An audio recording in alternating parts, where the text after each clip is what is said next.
ప్రార్థన. కృప కలిగిన మా తండ్రి, నీతిమంతుడా, సర్వోన్నతుడా, సర్వాధిపతి, మీకు వందనాలు, స్తోత్రములు ప్రభు. నాయన ఈ యొక్క నా ప్రభ సమయంలో మీ పాదాల చెంతకు రావటానికి మీరు కృప దయచేసిన విధానాన్ని బట్టి మీకు స్తోత్రాలు ప్రభు. నాయన దేవా, మీరు చాలిన దేవుడుగాను కృపగల దేవుడుగా మీరు మా మధ్యన మీరు ఉన్నందుకు మీకు స్తోత్రాలు నా తండ్రి. మీకు వందనాలు ప్రభు. నాయన దేవా, ఇదిగో పాడబోయే పాటల్లోన వాక్యంలో ప్రార్థనలో మీరు మాతో కూడా మీరు ఉండండి దేవా. నా తండ్రి ప్రతి విషయంలో కూడా ఘనత, మహిమ, ప్రభావములు ప్రభా మీరే పొందమని యేసు నామమున ప్రార్థన చేస్తుంటున్నాము తండ్రి. ఆమేన్.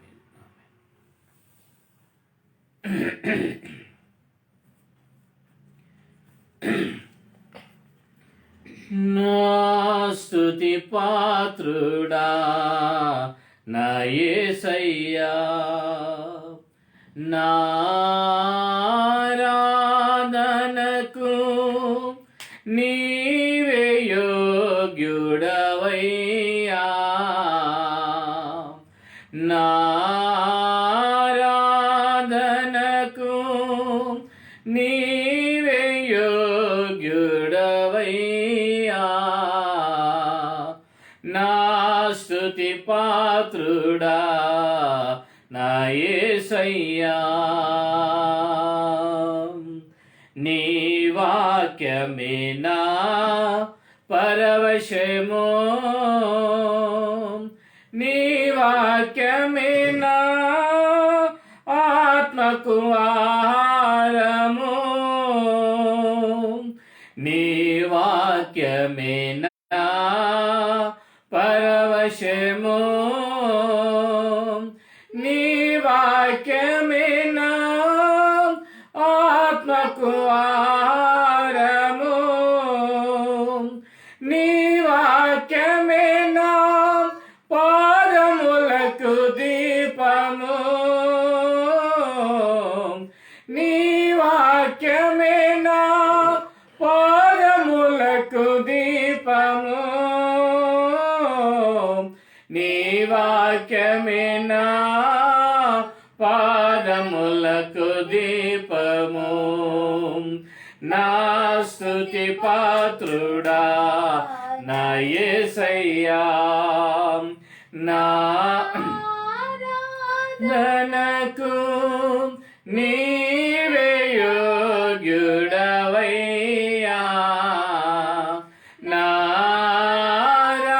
ఆరాధనకు నీవే యోగ్యుడవయ్యా, నా స్తుతి పాత్రుడా నా యేసయ్యా. నీ కృపయే నా ఆశ్రయము,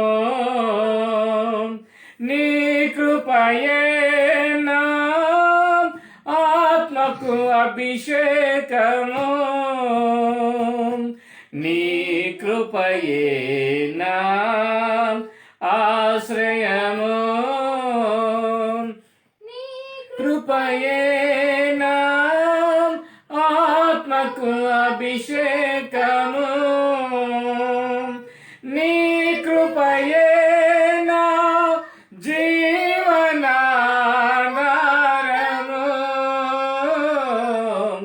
నీ కృపయే నా జీవన ఆధారము, నీ కృపయే నా జీవనాధారము.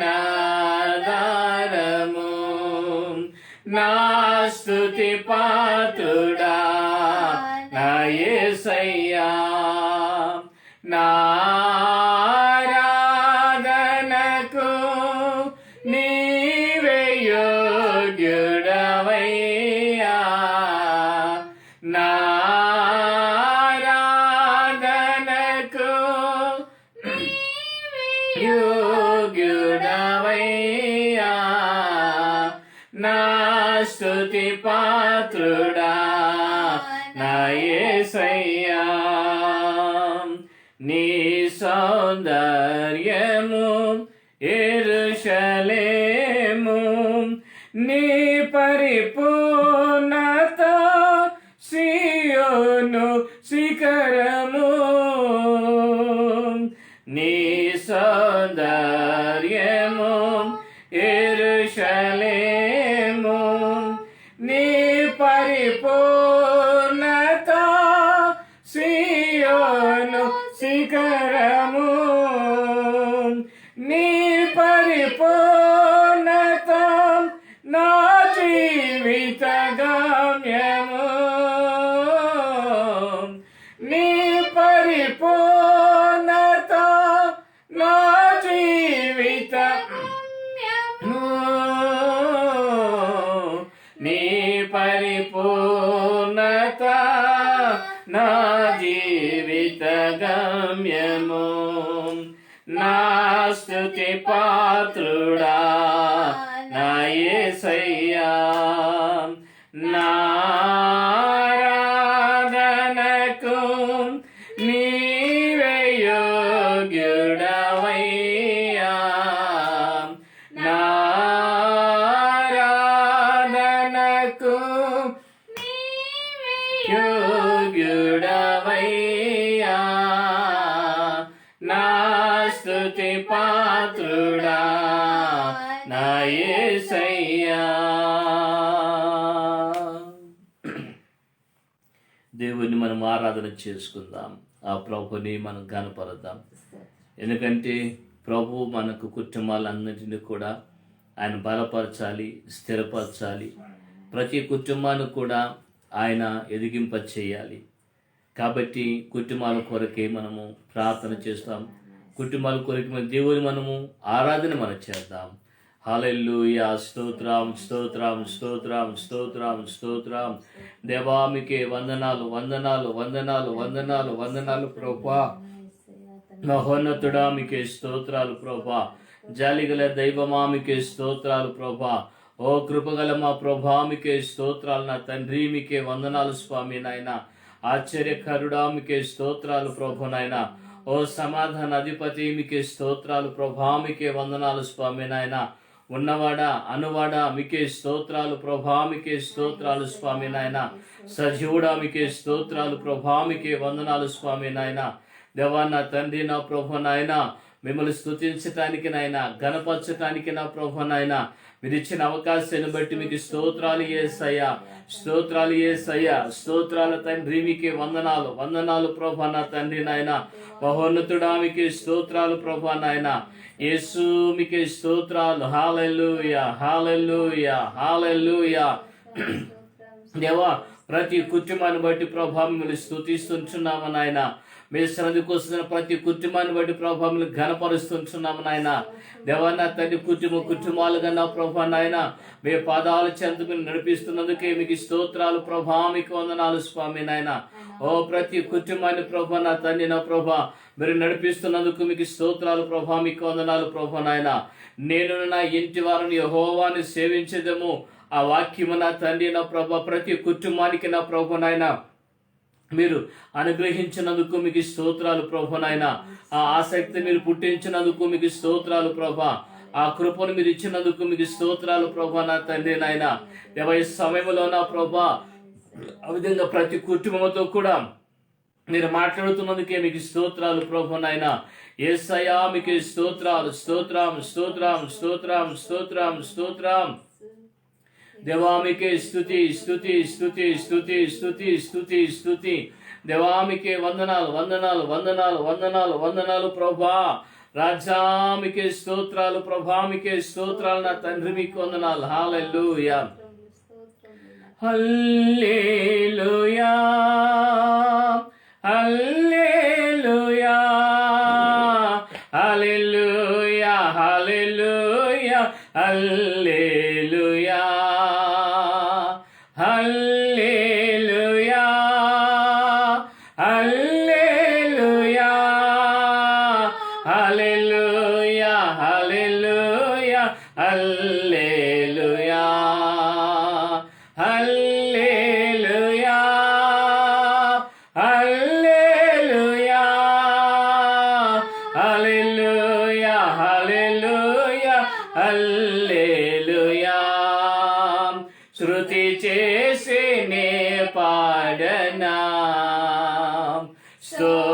స్తోత్రగీతం భజించినే పొగడనా స్వామి శృతి చేసినే పాడనా స్తోత్రగీతం దానియేలును సింహపు బోనులో కాపాడినది నీవే కదా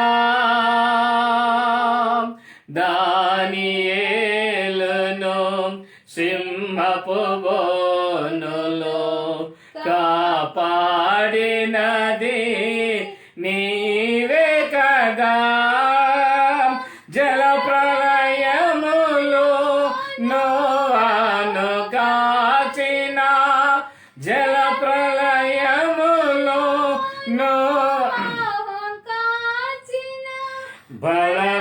బలవంతుడవు నీవే కదా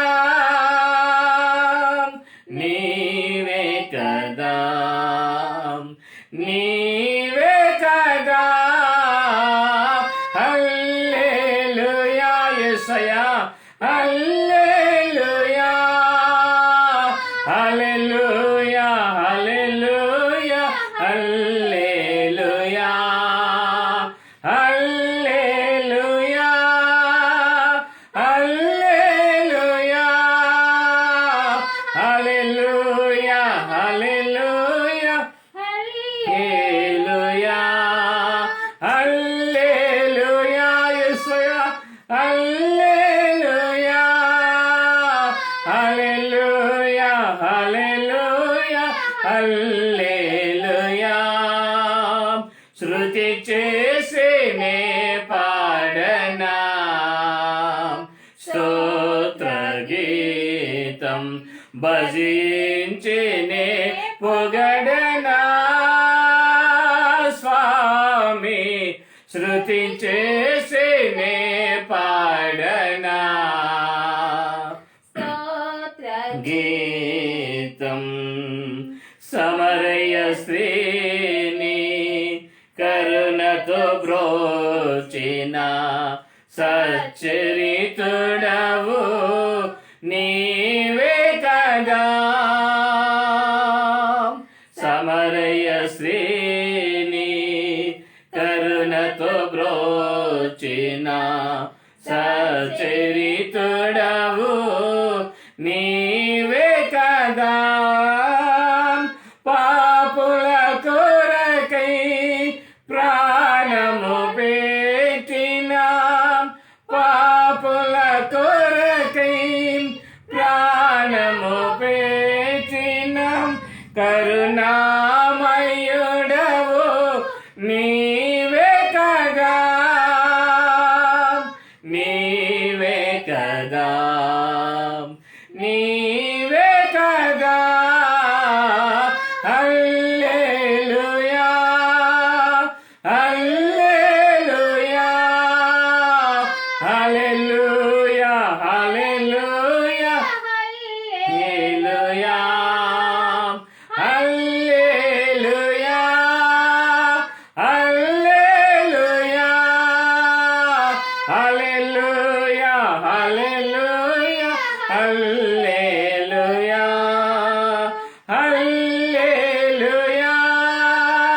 హల్లెలూయా హల్లెలూయా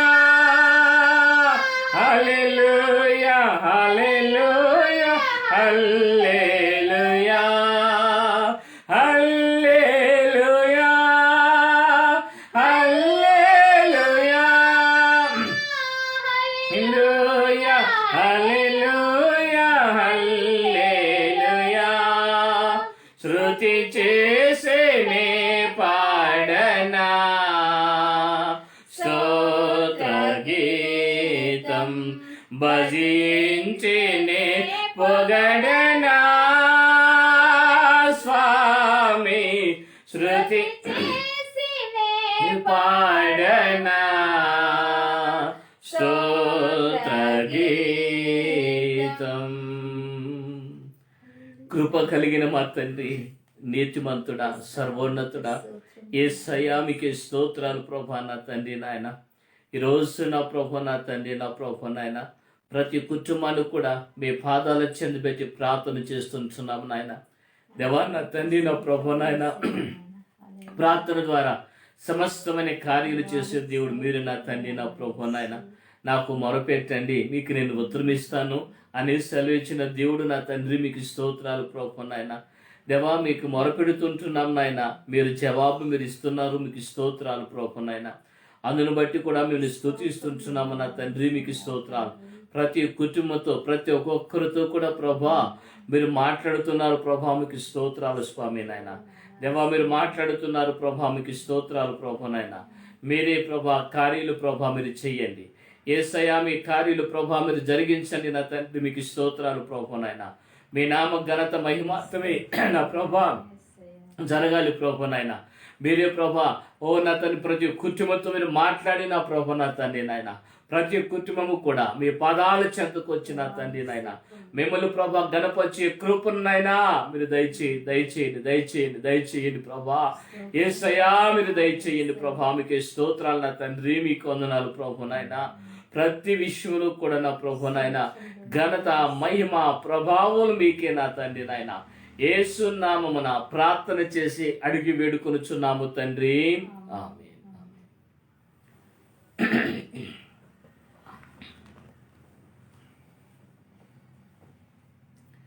దేవునికి మహిమ కలుగును గాక.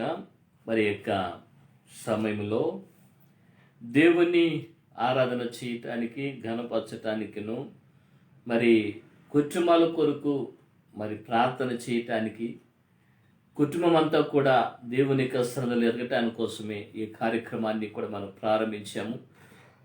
మరి తొందరలో కూడా సాక్ష్యాలు చెప్పే సమయం కూడా రాబోతున్నది.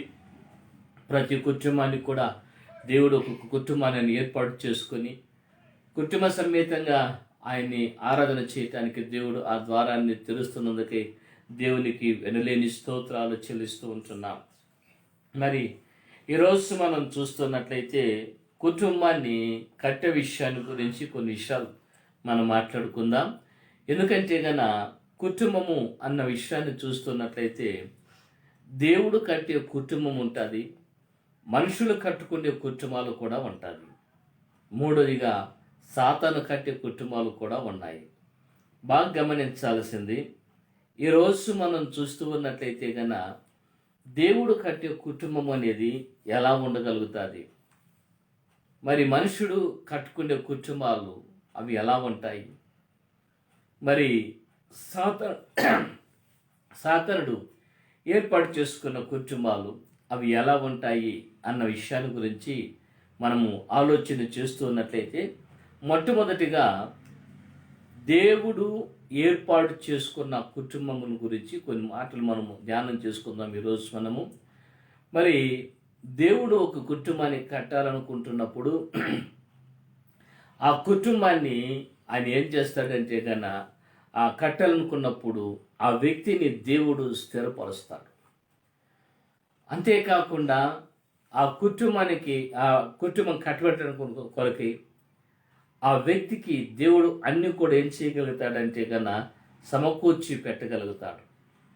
మరి ఈ విధంగా మనం చూస్తూ ఉన్నట్లయితే దేవుడు సమకూర్చేవాడైన అన్నీ కూడా ప్రభు అయిన ఏర్పాట్లు ఆయన చేసేవాడు అన్నమాట. ఆ విధంగా ఆయన ఏర్పాటు చేసిన తర్వాత మరి తనకు ఒక సహాయిని అవసరము, ఒక సహపాఠి అవసరము అన్న ఆలోచన దేవుడు అక్కడ మనం పెట్టినట్లుగా బైబిల్లో మనం చూస్తూ ఉంటున్నాం.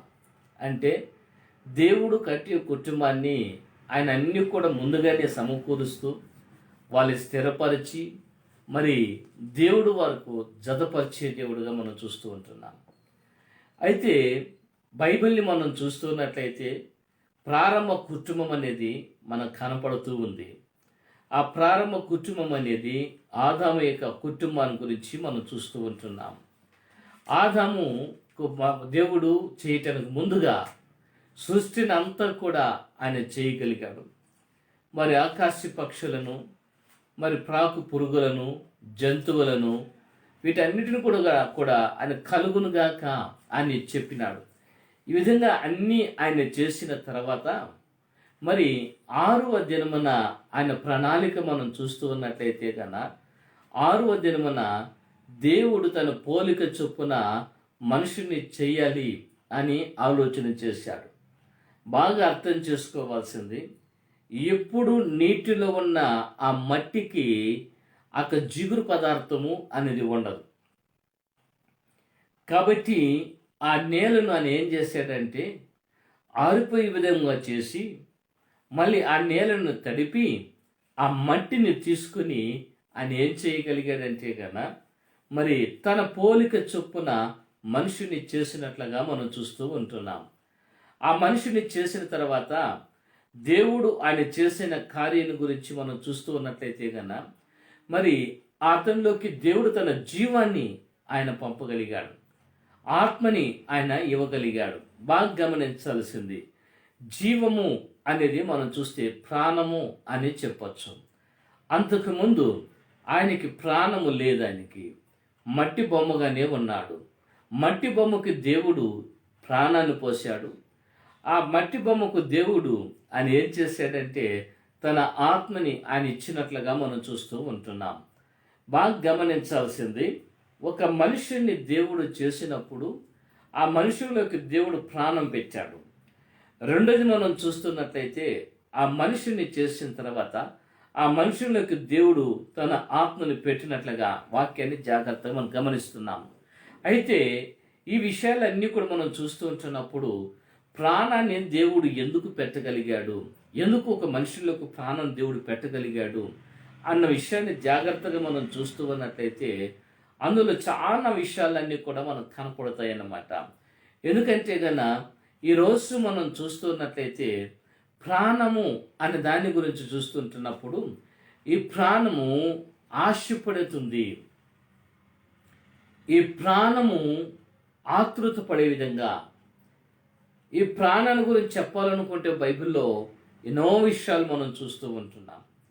దేవుడు ఈ ప్రాణాన్ని ఎందుకు పెట్టాడంటే గన తన ప్రాణమంతా కూడా దేవుని మీద పెట్టుకోవాలి, దేవుణ్ణి గణపరచాలి, దేవుని మీద ఆధారపడి జీవించాలి అన్న ఉద్దేశంతోనే దేవుడు ఆ ప్రాణాన్ని పెట్టినట్లుగా మనం చూస్తూ ఉంటున్నాం.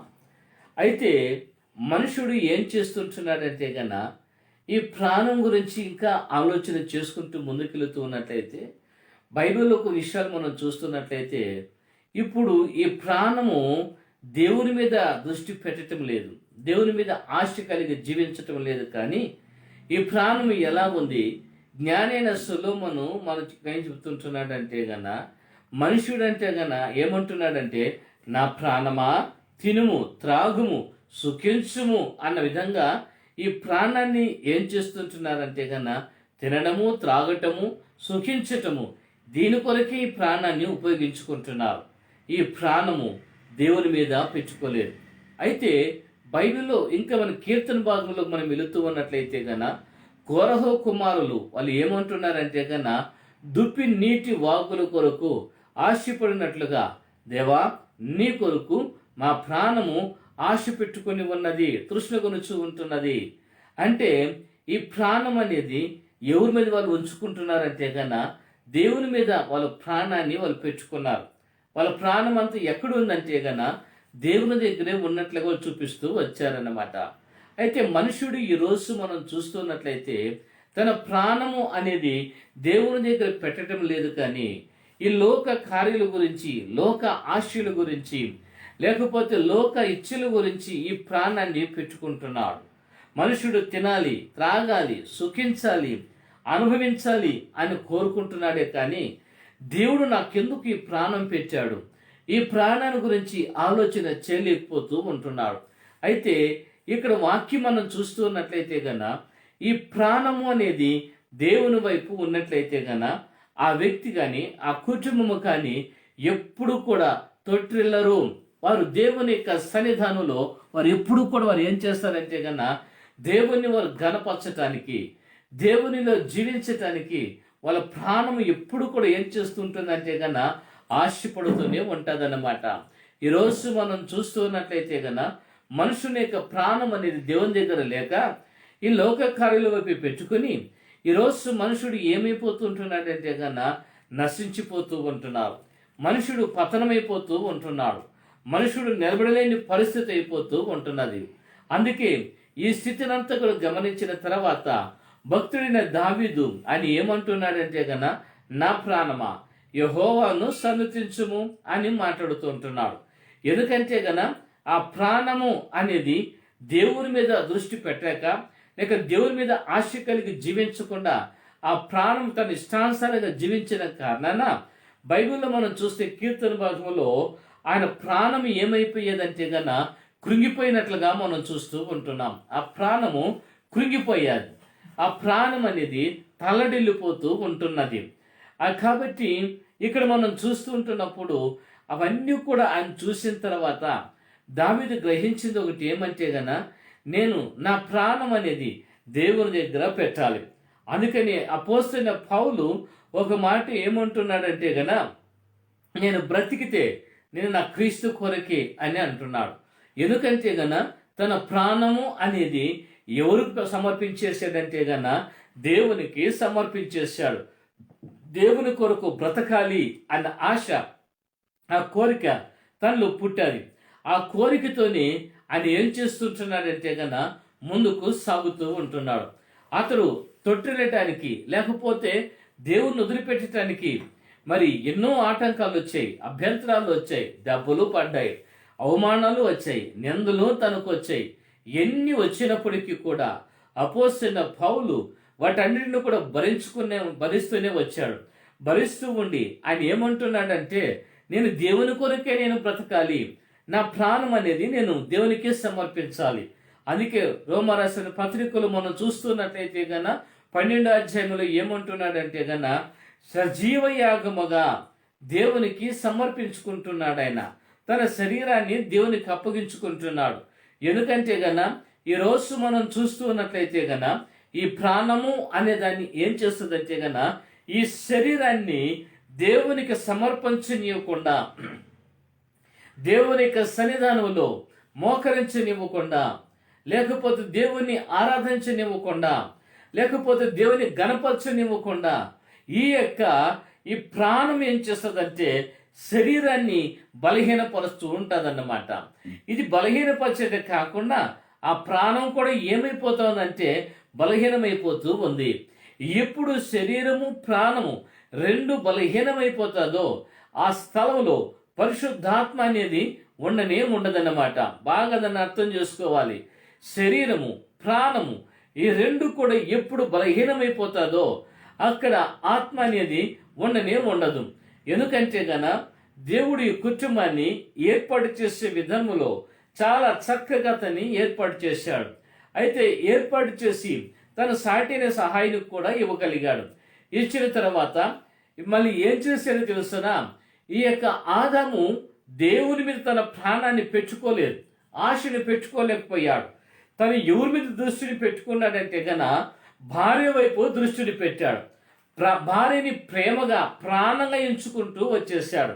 అందుకని ఆమె దేవుడు తినవద్దు అని చెప్పిన ఆ పండుని తీసుకుని వచ్చిన తర్వాత అప్పుడే ఆయన చెప్పిండాల్సింది, దేవుడు దీన్ని వద్దన్నాడు కదా, ఇది నేను తినను అని చెప్పి ప్రక్కకు వెళ్ళిపోయి ఉండొచ్చు. కానీ ఆయన ఏం చేశాడంటే తన భార్య మీద ప్రాణం పెట్టుకున్నాడు, ఆశని పెట్టుకున్నాడు ఆయన. కాబట్టి భార్యతో పాటు తను కూడా ఏమైపోయాడంటే బలహీనుడైపోయాడు, శాపగ్రస్తుడు అయిపోయాడు. బాగా దాన్ని అర్థం చేసుకోవాల్సింది. బైబిల్లో మనం చూస్తూ ఉన్నట్లయితే కుటుంబంలో భార్య భర్త అన్న విషయాన్ని గురించి మనం చూస్తుంటున్నప్పుడు ఇద్దరు కూడా దేవుని మీద దృష్టిని ఉంచుకోవాలి, దేవుని వైపు చూసేవారుగా ఉండాలి. తన ప్రాణము అనేది దేవుని వైపు ఉంచుకోవాలి. అయితే ఆ విధంగా లేకుండా ఈరోజు మనుషుడు ఈ విధంగా ఒకరినొకరు తన ప్రాణమును ప్రేమించుకుంటూ ఒకరినొకరు ఆ విధంగా ప్రేమించుకుంటూ వాళ్ళు ఏం చేస్తుంటున్నారంటే దేవుణ్ణి దూరం చేసేస్తూ ఉంటున్నారు. ప్రియులారా, బాగా గమనించాల్సింది, బైబిల్ని మనం జాగ్రత్తగా మనం ఆలోచన చేస్తూ మనం ముందుకెళ్తూ ఉన్నట్లయితే బైబిల్లో ఒక మాట ఏం రాయబడిందంటే ఈరోజు నీ శరీరం చంపువానికి నువ్వు భయపడక ఈ యొక్క శరీరమును ఆ యొక్క ఆత్మను ప్రాణమును తీసుకెళ్ళి అగ్నిలో పడవేసే వారికి మీరు భయపడమని బైబిల్ చెప్తూ ఉందన్నమాట. ఎందుకంటే ఈరోజు మనం చూస్తూ ఉన్నట్లయితే బాగా గమనించాల్సింది, ఈరోజు మనుషుడు శరీరానికి మనుషుడు ఏమైపోతున్నాడంటే దేవునికి భయపడటం లేదు, కానీ శరీరం చంపేవానికి భయపడటం లేదు, దేవునికి భయపడటం లేదు.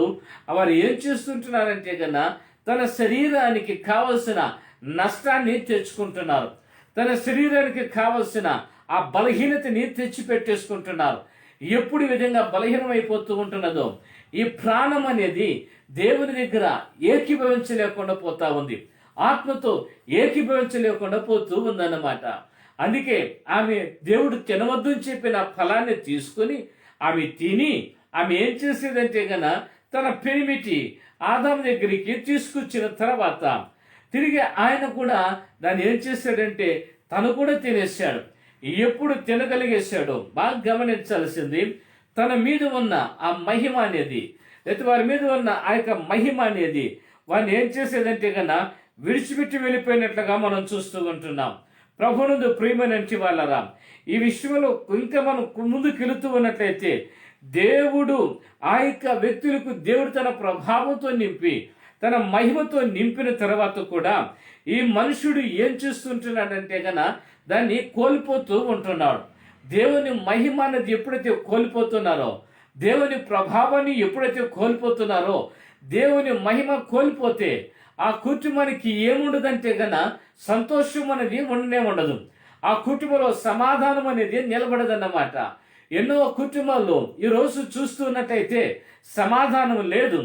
ఇద్దరు భార్యాభర్తలు ప్రేమగానే మాట్లాడుకుంటూ ఉండొచ్చు, లేక పిల్లలు కూడా ప్రేమగా కూర్చొని మాట్లాడుకోవచ్చును, కానీ వారి జీవితంలో వారికి ఏమి లేకుండా పోతా ఉందంటే సమాధానం అనేది లేకపోతూ ఉంది. ఇంకా మనం చూస్తున్నట్లయితే భార్యాభర్తలు ఇద్దరు కూడా మనస్ఫూర్తిగా మాట్లాడుకోలేకపోతూ ఉంటున్నారు, మనస్ఫూర్తిగా ప్రేమపూర్వకంగా మాట్లాడుకోలేకపోతూ ఉంటున్నారు. అంటే భార్యది ఒక మనసుగా భర్తది ఒక మనసుగా ఈ విధంగా జీవిస్తూ ఉంటున్నారు. మేము కూడా కుటుంబంలో భార్యాభర్తలము అని అనిపించుకుంటున్నారు, కానీ వారి మధ్యన అనేది ఆత్మీయత అనేది కనబడలేకపోతూ ఉంటున్నది. అంటే ఆ కుటుంబం ఏమైపోయి ఉంది అని అంటే దేవుని యొక్క మహిమ అనేది ఆ యొక్క వ్యక్తిని వదిలిపెట్టేసేది. ఆ వ్యక్తులు ఎప్పుడు దేవుని మహిమ వదిలిపెట్టేసేదో ఆ కుటుంబంలో ఏముంటుంది అని మనం చూస్తూ ఉన్నట్టయితే వారు కష్టపడటము, శ్రమ పడటము, అంతేకాకుండా ఇంకా బైబిల్లో మనం చూస్తూ ఉన్నట్లయితే పొలంలోకి వెళ్ళి విత్తనాలు విత్తిన తర్వాత 10 సేర్లు విత్తనాలు విత్తితే వారి ఇంటికి తీసుకొని వచ్చేది 1 సేరు మాత్రమే తీసుకొని వస్తూ ఉంటున్నాడు. అంటే దాని అర్థం ఏమో తెలుసా, తన ప్రయాస అంతా కూడా వ్యర్థమైపోతూనే ఉంటున్నది, ఆ ప్రయాస అనేది నిలబడలేకుండా పోతూ ఉంటున్నది. ప్రియమైన దేవుని బిడ్డలారా, ఈరోజు చాలా జాగ్రత్తగా గమనించాల్సింది, కుటుంబంలో నువ్వెంత చేస్తున్నప్పటికీ, నువ్వెంత కష్టపడుతున్నప్పటికీ, ప్రయాసపడుతున్నప్పటికీ కూడా ఆ కష్టం అది నీ కుటుంబానికి రాలేకపోతూ ఉంది. దాన్ని ఎప్పుడైతే రాలేకపోతూ ఉన్నదో నీకేమైపోతుందో తెలుసా, నిరుత్సాహం అనేది ఏర్పడుతూ ఉంది. అంతేకాకుండా నిరుత్సాహమే కాకుండా ఇంకా ఏమైపోతుందో తెలుసా, నీ కుటుంబంలో భేదాలు కలుగుతూ ఉంటున్నాయి. తిరిగి ఆ కుటుంబాలంతా కూడా ఒక గందరగోళంగా ఏర్పడిపోతూ ఉంటున్నది. ప్రియమైన దేవుని బిడ్డలారా, ఈ కుటుంబం పరిస్థితి కూడా అదే విధంగా కనపడుతూ ఉంది.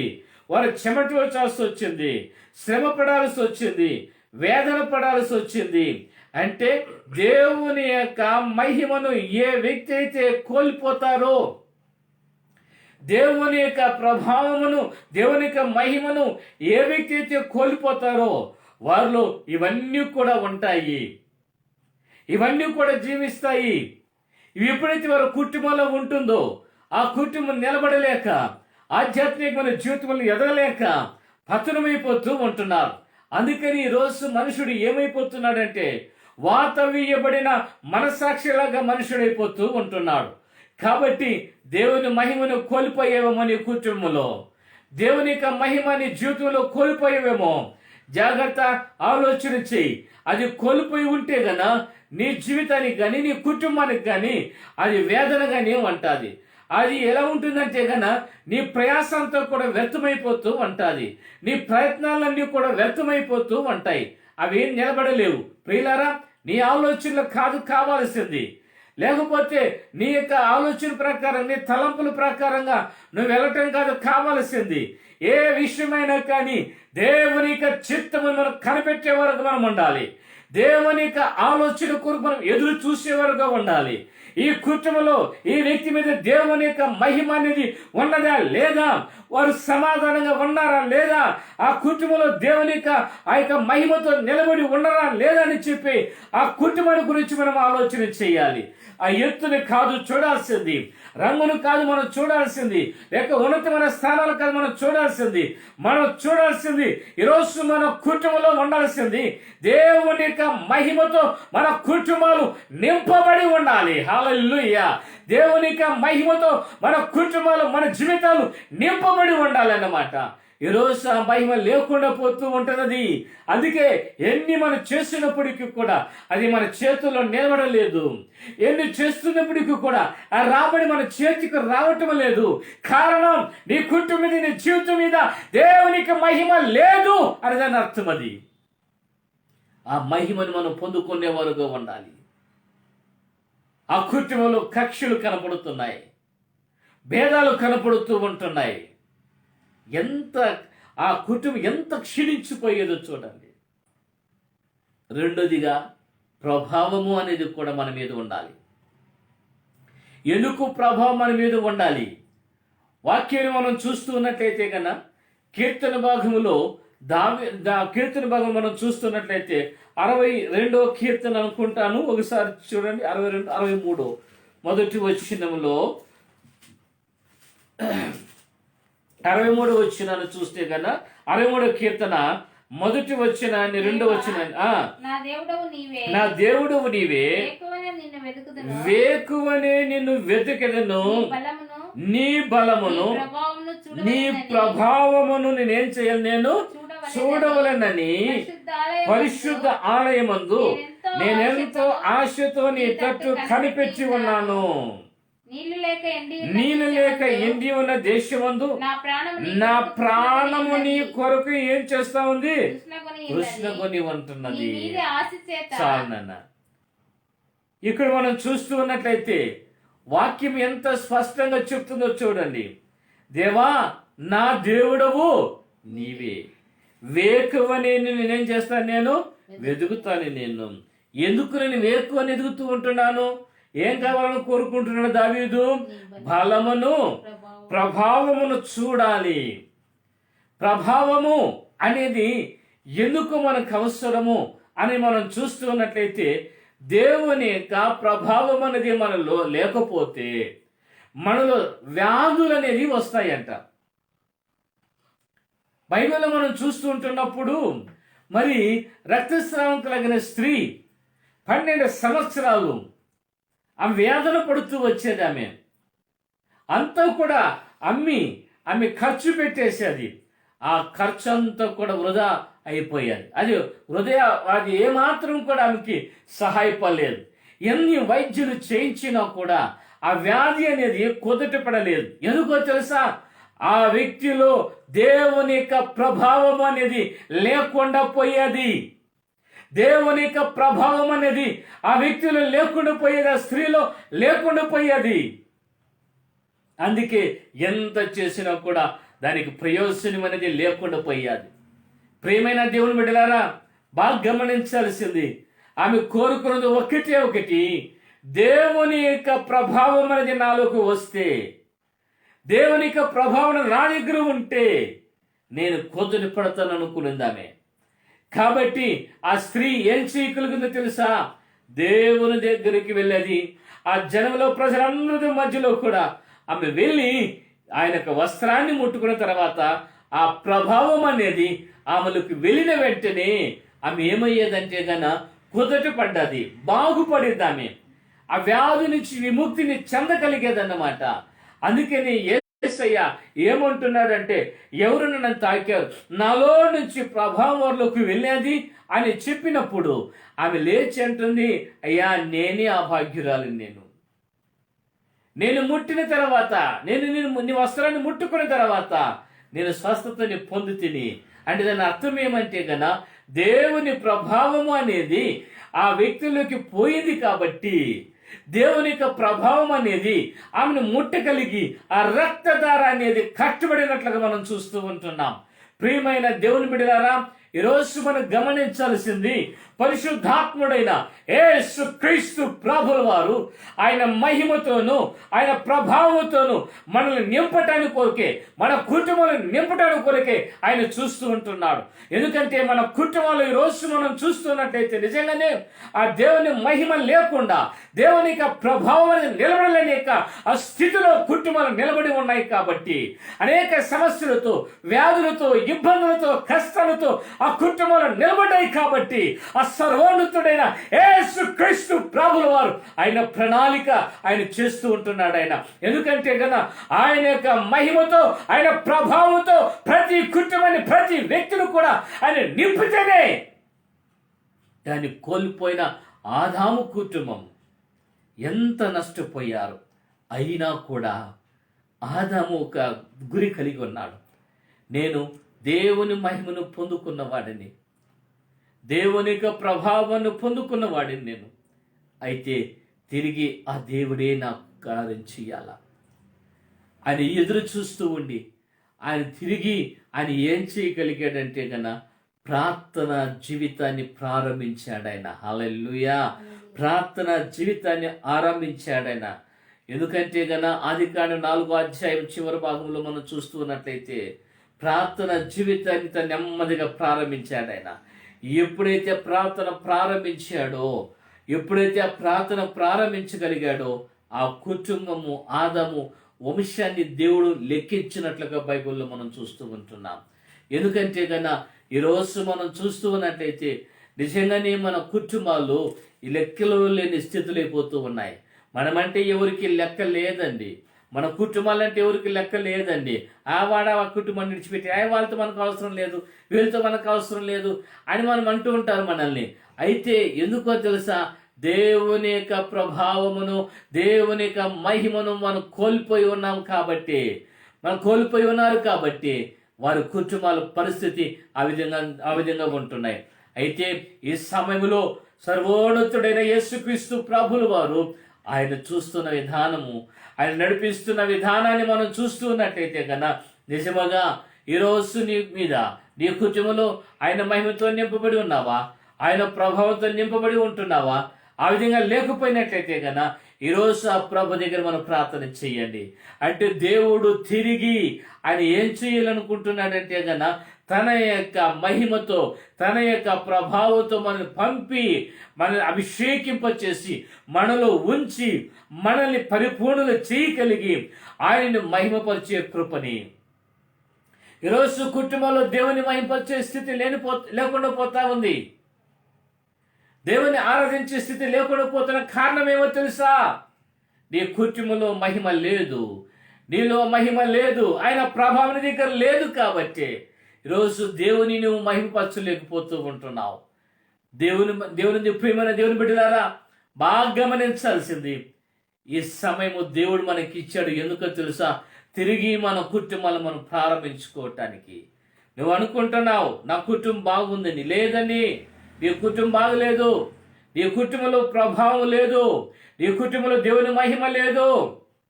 దాని కొరకు నువ్వు చూడు, నువ్వు అవి నీ దగ్గర ఉన్నట్లయితే నువ్వెంతగానో ఆశీర్వదించబడతావు, నువ్వెంతగానో దేవుని కృపతో నింపబడతావు నీవు. అప్పుడు ఆ కుటుంబము ఎలా ప్రార్థనకి ఎప్పుడైతే ప్రారంభించగలుగుతావు, నీ కుటుంబంలో, నీ జీవితంలో ఎప్పుడైతే ప్రార్థన ప్రారంభించగలుగుతావో అప్పుడు దాన్ని తిరిగి నువ్వు పొందుకోగలుగుతావు నీవు. ఇప్పుడు చాలా మంది ఏమైపోయినారంటే కన్నా వాత వేయబడిన మనస్సాక్షిలాగా. మరి ఇంకా ఎలా ఉంటున్నారంటే కన్నా మనుషుడు ఆ భ్రష్ట ఆత్మకు అప్పగిపడే రీతిలో వెళ్ళిపోయారండి. ఏదో మేము వెళ్ళాలా, రావాలా, కూర్చోవాలి అనుకుంటున్నారు. కానీ వారి ప్రార్థన జీవితము దేవుని దగ్గర కనపడటం లేదు.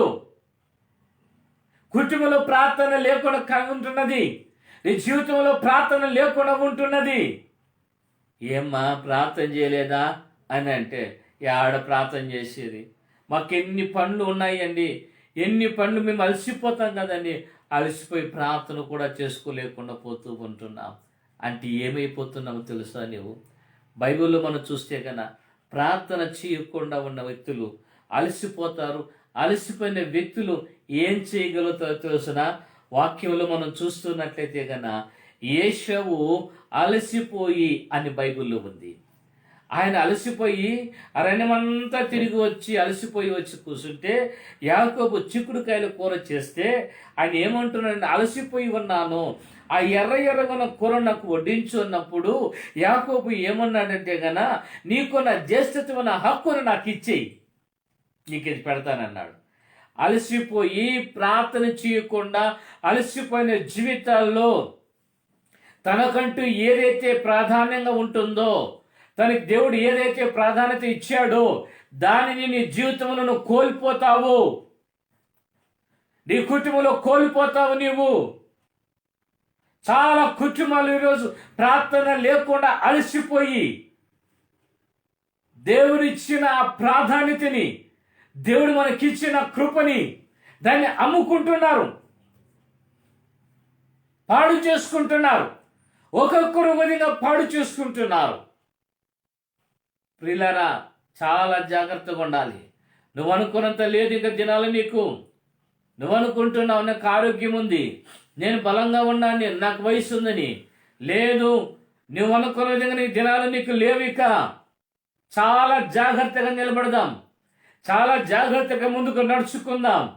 ఎందుకంటే గన ఆయన మహిమ, ఆయన ప్రభావం విడిచిపెట్టి వెళ్ళిపోయింది అనుకోండి, నీ కుటుంబాన్ని విడిచిపెట్టి వెళ్ళిపోయింది అనుకోనండి, ఆ కుటుంబంలో మిగిలేవన్నీ కూడా దుఃఖము, వేదన, ప్రయాస, అలసిపోవటము, దేవుడిచ్చిన ఆ ప్రాముఖ్యమైన వాటిని కోల్పోవటము. జీవితంలో ఎన్నో నువ్వు కోల్పోయావు, నీవు ఎప్పుడో కోల్పోయావు. నువ్వు ఇంకా నువ్వు గ్రహించటం లేదు. నిర్లక్ష్యమైన వైఖరి నీలో కనపడుతూ ఉంది. జాగ్రత్త. ఈ రోజైనా కానీ ఇప్పుడైనా కానీ మోకరించండి, ప్రార్థించండి. ప్రభా, నీ మహిమ మాకు కావాలి, నీ ప్రభావం మాకు కావాలి. ప్రభా నాయన, మాకు సహాయం చేయండి. మాలో ఉన్న గందరగోళతలు కానీ, మాలో ఉన్న వేదన, ప్రసవ వేదన, చెమటొచ్చుట, మా ప్రయాస అంతా వ్యర్థమైపోతా ఉందయ్యా. ఇంటికే మాత్రం రాలేదు. ఉదయం నుంచి సాయంత్రం వరకు ప్రయాసపడుతున్నాం. ఇంటికి వచ్చేసరికి ఏమీ లేనివాడుగా, తిరిగి నెలలో ఏమీ లేని వ్యక్తిగా ఎందుకు ఉంటున్నా నీకు అర్థమైందా? నీ జీవితంలో ప్రార్థన లేదు, ప్రార్థన లేదు. నీ కుటుంబంలో ప్రార్థన లేదు. అందుకే నిజంగా ఈరోజు నేను ప్రయాణంలో చాలా వరకు నేను ఆలోచన చేశాను, ఏం మాట్లాడాలనేది. నాకేం దేవుడు ఇవ్వలేదు. నాకైనా ఎక్కడికి వచ్చేంత వరకు నాకు అర్థం కాలేదు నాకు. అయితే ప్రభు ఈరోజు ఇస్తున్న మాటలు చూస్తున్నప్పుడు నాకే చాలా వణుకు పుడుతూ ఉంది. నాకు దేవుని యొక్క మహిమ, దేవుని యొక్క ప్రభావం ఉండే విధంగా చూసుకుందాం. ఈ ఒక మనుషుడు ఉన్నాడా లేడా దాని గురించి ఆలోచన చెయ్యొద్దు. నీవు అవి మనకు అవసరం లేదు. దేవుడు మన దగ్గర ఉంటే, ఆయన మహిమ మన దగ్గర ఉంటే, ఆయన ప్రభావం మన దగ్గర ఉంటే, మన కుటుంబంలో ఉంటే మనకి ఏది మనకు అవసరం లేదు. అవే మనకి ఏం కావాలో అవన్నీ కూడా ప్రభువే మనకు ఆయన ఏం చేస్తాడంటే కన్నా సమకూర్చి పెట్టేవాడు ఆయన. కాబట్టి బలహీనమైన వారిని, అలసిపోయిన వారిని, కృంగిపోయిన వారిని, నా ప్రాణము కృంగిపోయి ఉన్నగా నీవు నన్ను పైకి లేవనెత్తితివి. దేవుడు ఆశ్రయగల ప్రాణమును ఆయన తృప్తిపరిచిన దేవుడైన. కాబట్టి మన ప్రతిదీ దేవుని ఆలోచన ప్రకారం మనం ముందుకు సాగితే ఆ ప్రభువే మనకు ఆయన సహాయం చేయగలుగుతాడు. కాబట్టి ఈ సమయంలో దేవుని మహిమ, ఆ ప్రభావం మన కుటుంబంలో ఉండే విధంగా మనం ప్రార్థన చేద్దాం.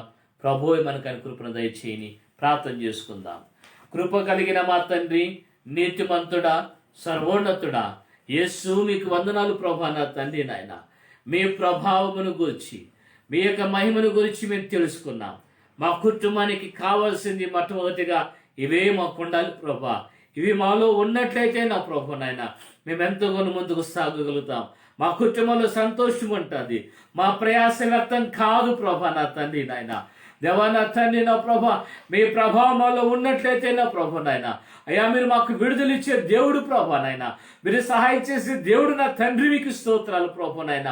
కాబట్టి ఈ కార్యం జరిగింప చెయ్యండి దేవా. ప్రతి కుటుంబంలో చూస్తున్నట్లయితే ప్రార్థన జీవితం లేక నా ప్రభు నాయన కుటుంబాలు అలసిపోతున్నారు ప్రభు నాయన. యేసయ్య అలసిపోతున్నారు ప్రభా నా తండ్రి. దేని కూడా పొందుకోలేని స్థితిలో ఉన్నారు ప్రభా నాయన. దేవా ఈ సమయంలో ప్రతి కుటుంబానికి ప్రార్థన చేయడానికి నా ప్రభా మీరు ప్రేరేపించండి ప్రభా నా తండ్రి నాయన. మీరు లేపండి ప్రభా నా తండ్రి నా ప్రభా నాయన. దేవా వారికున్న కఠినమైన హృదయాన్ని ప్రభా నా తండ్రి, ఆ బండ లాంటి హృదయాన్ని ప్రభా మీరు పగలగొట్టండి ప్రభా నా తండ్రి నా ప్రభా నాయన. మాంసపు గుండెని మీరు పెట్టండి ప్రభా నా తండ్రి.